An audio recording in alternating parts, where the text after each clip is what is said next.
I think of it now every time I see an Airstream, which I didn't really notice them beforehand, but I was driving home and there was one on the side of the road, and I was like, oh my gosh, we're building one of those too. We started with sketching mode, like old projects, and then crazy ideas came to the plate, and then suddenly everything turned out to reality. From cardboard that we started building to actual wood, carding wood, I mean, getting your hands dirty all the time. So it was great. It's a great experience.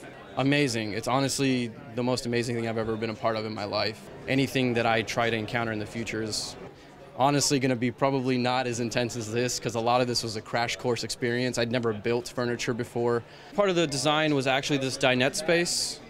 We wanted to focus on making sure that it could be multifunctional. We moved the cushions this way, and we've built a mechanism to allow it to rock forward, so that way you have ergonomically the perfect kind of lounge mode, and then you can obviously do that on both sides. And then these pull-out panels actually convert it into an entire workspace as well, so if they need a secondary workspace, they can use that. And then lastly, the table actually moves up and down. It can be pushed down, clamped, and the cushions can be converted so that this is a secondary bed for the actual trailer.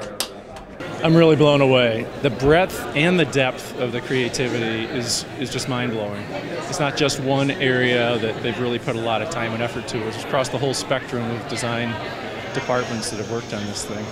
Starting with the collaboration between CCAD and Airstream, that's like the magic that happened there, because it was like a great project for students to come in, and then being selected to work in it, because it's not only 16 of us that build it, but there's only 120 students that collaborated with graphics, with all the advertisements, so it was great to have that in the whole mix there.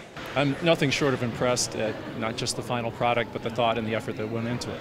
This is really, it's not something that really ever happens at the company. I think it needs to happen more in the future.